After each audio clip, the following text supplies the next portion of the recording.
नमस्कार दोस्तों, स्वागत है एक बार फिर से आप सभी का। और आज हम डिस्कस करेंगे पूरे भारतीय इतिहास यानी कि आधुनिक भारत का इतिहास, वो भी डेट वाइज देखेंगे। पूरे 1800 यानी 1757 प्लासी के युद्ध से लेकर 1950 तक देखेंगे सारे महत्वपूर्ण तिथियों को, जो हमारे कम्पिटिटिव एग्जाम्स के लिए बहुत ही महत्वपूर्ण है, जो सभी सभी प्रतियोगी परीक्षाओं में पूछा जाता है। तो चलिए इस वीडियो की शुरुआत करते हैं। सबसे पहले देखते हैं 1757। ये होता है प्लासी का युद्ध। प्लासी का युद्ध जो होता है वो रॉबर्ट क्लाइव और सिराजुद्दौला के बीच में होता है। रॉबर्ट क्लाइव और सिराजुद्दौला जो रहता है वह बंगाल का नवाब रहता है। और ईस्ट इंडिया कंपनी का नेतृत्व कौन रहता है? Robert Clive. दोनों के बीच युद्ध होता है और इसमें धोखा देता है मीर जाफर, जो कि सिराजुद्दौला का सेनापति रहता है। और अंततः सिराजुद्दौला की हार हो जाती है और रॉबर्ट क्लाइव जीत जाता है। उसके बाद आता है 1759 यानी 1759, बेदरा का युद्ध अंग्रेजों और डचों के बीच होता है, जिसमें अंग्रेजों की जीत हो जाती है। उसके बाद आता है 1760 वांडी वास का युद्ध। 1760 वांडी वास के युद्ध में अंग्रेजों और फ्रांसीसियों के बीच युद्ध होता है, जिसमें अंग्रेज विजित हो जाते हैं और फ्रांसीसी पराजित हो जाते हैं। उसके बाद आता है 1761 पानीपत का युद्ध। पानीपत का तीसरा युद्ध कब होता है? 1761 ईस्वी में होता है। उसके बाद आइए देखते हैं 1764 में होता है बक्सर का युद्ध। 1764 में बक्सर का युद्ध, इसमें तीन सेना एक तरफ रहती है और एक अंग्रेजों की सेना एक तरफ रहती है, जिसमें मीर कासिम और अवध के नवाब सुजाउद्दौला और मुगल बादशाह शाह आलम द्वितीय एक तरफ रहते हैं। तीनों की सेना एक तरफ रहती है और दूसरी तरफ अंग्रेजों की सेना रहती है। लेकिन अंग्रेज इन तीनों की सेनाओं को बुरी तरह पराजित कर देते हैं। उसके बाद ही इसी युद्ध के बाद होता है 1765 में इलाहाबाद की संधि। क्या होती है? इलाहाबाद की संधि। इलाहाबाद की संधि दो डेट में होती है। एक होती है 12 अगस्त 1765 को, और एक होता है 16 अगस्त 1765 को।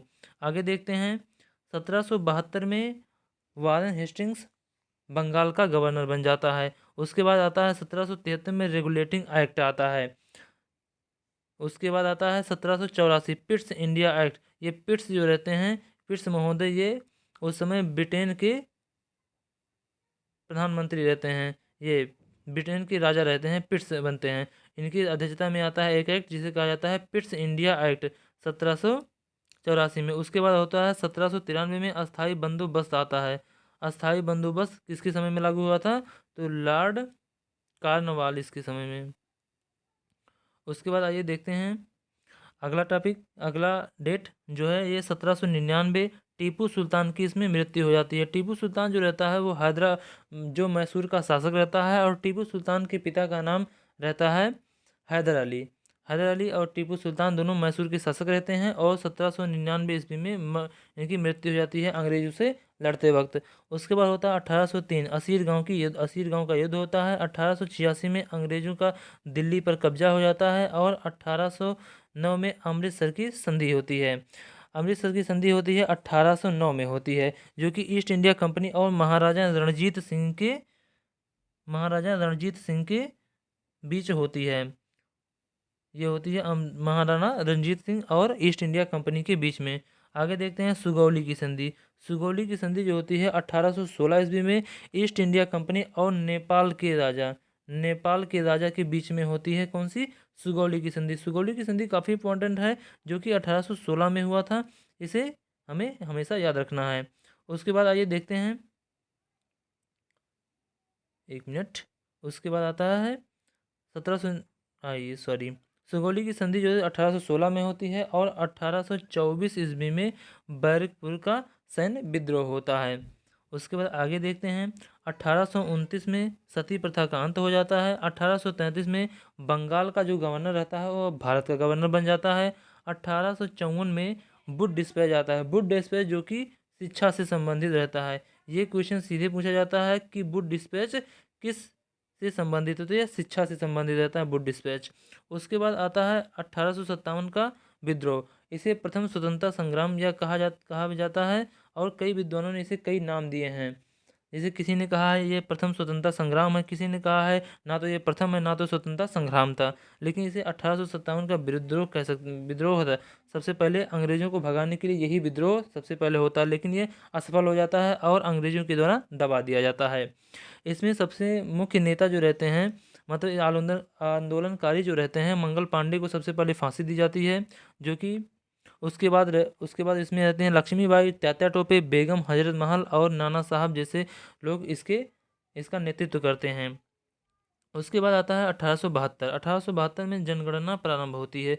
जनगणना लॉर्ड मेयो के समय में इसकी शुरुआत होती है। उसके बाद आता है 1875 में आर्य समाज की स्थापना होती है, जिसकी कौन स्थापना कर, मुंबई में इसकी स्थापना होती है। कहाँ स्थापना होती है? मुंबई में इसकी स्थापना होती है। और स्थापना जो कर्ता होते हैं वो कौन होते हैं? स्वामी दयानंद सरस्वती। स्वामी दयानंद सरस्वती इसके संस्थापक होते हैं। उसके बाद 1881 ईस्वी में 10 की आधार पर जनगणना शुरू हुई थी। देखिए यहाँ पर जनगणना शुरू हुई है, लेकिन ये 10 की आधार पर नहीं थी, ये 10 वर्ष पे आधारित थी। 1881, और जो अभी तक चलता है। यह लॉर्ड रिपन के समय में शुरू हुआ था। उसके बाद आगे देखते हैं 1885। 1885 1885 में भारतीय राष्ट्रीय कांग्रेस की स्थापना होती है। 28 दिसंबर 1885 को इसकी स्थापनाकर्ता होते हैं एओ ह्यूम। एओ ह्यूम को नाम है ऑक्टेवियन ह्यूम। उसके बाद आइए देखते हैं 1893। 1893 में 1 मिनट।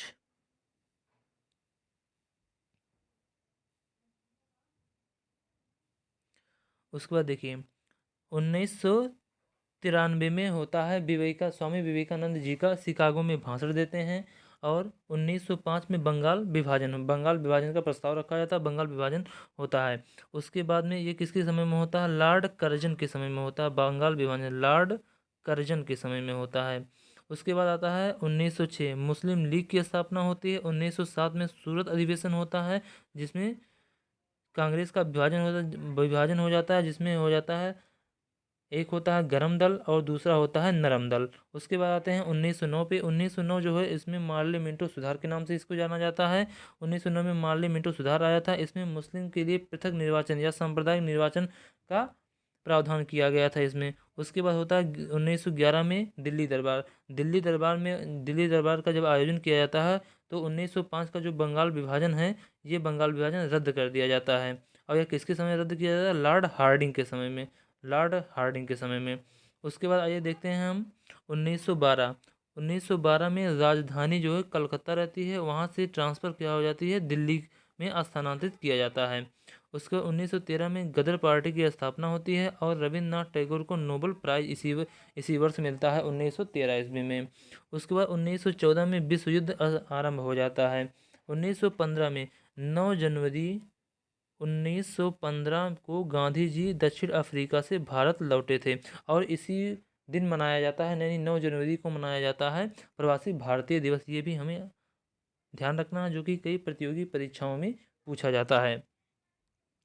आइए आगे देखते हैं 1916 होम रूल लीग की स्थापना होती है 1916 ईस्वी में। 1917 में चंपारण सत्याग्रह होता है, जो गांधी जी का प्रथम सत्याग्रह था। उसके बाद होता है भारत में पहला सत्याग्रह था। इसके पहले तो उन्होंने दक्षिण अफ्रीका में कई अभियान चलाए थे, और इन्होंने कई कई अभियान गांधी जी ने दक्षिण अफ्रीका में चलाए थे, जो कि वहाँ पे सफल हुआ था। उसके बाद पहला यहाँ करते हैं 1917 में चंपारण का सत्याग्रह। 1918 में होता है खेड़ा सत्याग्रह। 1919 में आता है मॉन्टेग्यू चेम्सफोर्ड सुधार। और 13 अप्रैल 1919 ईस्वी को होता है जलियांवाला बाग हत्याकांड।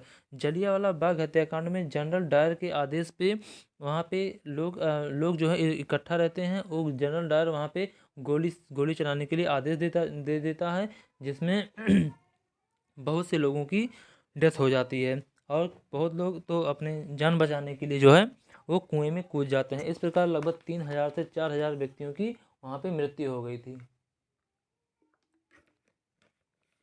उसके बाद आगे देखते हैं हम। ये क्लास बहुत इंपॉर्टेंट है, इसको अगर एक बार में ना याद हो, कृपया इसको 1 से 2 बार या 3 बार देख लें, आपको सभी कुछ याद हो जाएगा। उसके बाद आइए देखते हैं हम अगला जो डेट है वो हमारा है 1919 में आता है रौलट एक्ट, 1919 में आता है रौलट एक्ट। उससे 1920 में शुरुआत होता है खिलाफत आंदोलन का। खिलाफत आंदोलन 1922 में जो होता है चौरी चौरा कांड हो जाता है। चौरी चौरा कांड और चौरी चौरा कांड हो जाता है। चौरी चौरा कांड में आपको बता दूं कि ये गोरखपुर के पास जगह है चौरी चौरा। वहीं पे एक अंग्रेजी थाना जो होता है उसमें कई क्रांतिकारियों के द्वारा उसमें आग लगा दिया जाता है, जिससे गांधी जी ने असहयोग आंदोलन को वापस ले लिया था। और आपको बता दें असहयोग आंदोलन 1920 में शुरुआत हुआ था असहयोग आंदोलन, और 1922 में हुआ था चौरी चौरा कांड। उसके बाद आगे देखते हैं हम। 1924 में होता है गांधी जी द्वारा बेलगांव अधिवेशन किया जाता है। बेलगांव अधिवेशन यानी कांग्रेस की अध्यक्षता करते हैं गांधी जी। गांधी जी केवल एक बार अध्यक्षता करते हैं पूरे कांग्रेस की, 1924 ईस्वी में करते हैं। 1925 में होता है काकोरी ट्रेन डकैती। अभी हाल ही में सरकार ने इसे काकोरी ट्रेन डकैती को काकोरी ट्रेन डकैती ना कह के बल्कि काकोरी ट्रेन एक्शन कहा गया है। डकैती नहीं बल्कि एक्शन कहा गया है। तो ये भी परीक्षा में पूछा जा सकता है, जिसको याद रखना बहुत ही महत्वपूर्ण है। उसके बाद देखते हैं 1925 में ही होता है रेल बजट। रेल बजट और आम बजट को अलग कर दिया जाए। एक मिनट। उसके बाद देखिए आगे देखते हैं हम। रोलेट एक्ट मैंने आपको बता दिया, काकोरी ट्रेन डकैती बता दिया। उसके बाद है 1925 में रेल बजट और आम बजट एक दूसरे को अलग कर दिया जाता है। इनको रेल बजट अलग पेश किया जाता है और आम बजट को अलग पेश किया जाता है, यानी कि इसके पहले रेल बजट और आम बजट को एक साथ प्रस्तुत किया जाता था। उसके बाद आते हैं 1927 में। 1927 में साइमन कमीशन का गठन होता है और 1928 ईस्वी में साइमन कमीशन भारत आता है। उसके बाद होता है 1928 में नेहरू रिपोर्ट प्रस्तुत किया जाता है। उसके बाद आइए आगे देखते हैं। 1928 में भारत, मैंने आपको बताया कि 1928 में साइमन कमीशन भारत आता है। 1929 में भगत सिंह बटुकेश्वर दत्त ने केंद्रीय सभा में बम फेंका था। ये भी बहुत ही महत्वपूर्ण है। उसके बाद होता है 1929 कांग्रेस का लाहौर अधिवेशन, जिसमें पूर्ण स्वराज का लक्ष्य रखा गया था। किस में रखा गया था? कांग्रेस के लाहौर अधिवेशन में। बहुत ही महत्वपूर्ण क्वेश्चन है। उसके बाद आते हैं 1930 में। 1930 में होता है दांडी मार्च और सविनय अयोध्या आंदोलन। 1931 में होता है गांधी इरविन समझौता। गांधी और इरविन के बीच समझौता होता है। उसके बाद में और उसी वर्ष 1931 में ही भगत सिंह को फांसी दी जाती है। 1932 में तृतीय गोलमेज सम्मेलन होता है। उसके बाद 1932 में ही पूना पैक्ट होता है, यानी गांधी जी और अंबेडकर जी के बीच में एक समझौता होता है, जिसे पूना पैक्ट के नाम से जाना जाता है। आइए आगे देखते हैं। 1933 में गांधी जी ने हरिजन पत्रिका का को प्रारंभ यानी शुरू किया था। हरिजन पत्रिका को 1933 में गांधी जी ने। आगे देखते हैं हम। तो आगे और भी महत्वपूर्ण है। अगर आप वीडियो में यहाँ तक बने हुए हैं तो आगे भी बने रहिए। आगे देखते हैं 1935 में भारत शासन अधिनियम आता है। 1937 में होता है प्रांतीय चुनाव, यानी सभी प्रांतों में चुनाव होता है और संघीय न्यायालय की इस समय स्थापना होती है। 1938 में होता है हरिपुरा अधिवेशन, जो कि सुभाष चंद्र बोस की अध्यक्षता में होता है।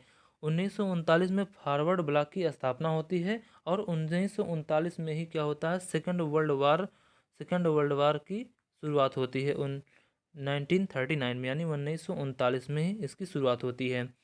1940 में गांधी जी का व्यक्तिगत सत्याग्रह आरंभ होता है और यह भारत में गांधी जी का व्यक्तिगत सत्याग्रह को सबसे असफल आंदोलन माना जाता है। उसके बाद आइए देखते हैं 1941 में भारतीय राष्ट्रीय आर्मी यानी इंडियन नेशनल आर्मी की स्थापना होती है और 1942 ईस्वी में भारत छोड़ो आंदोलन गांधी जी के द्वारा यह आंदोलन शुरू किया जाता है। और भारत छोड़ो आंदोलन, और इसमें नारा देते हैं गांधी जी, करो या मरो, करो या मरो। और इसे कहते हैं डू आर डाई, यानी आज़ादी के लिए या तो करो या फिर अपनी जान गंवा दो, यानी कि इतने हमें आज़ादी मिलनी ही चाहिए। आगे देखते हैं हम। 1945 1945 में आता है बेबल योजना।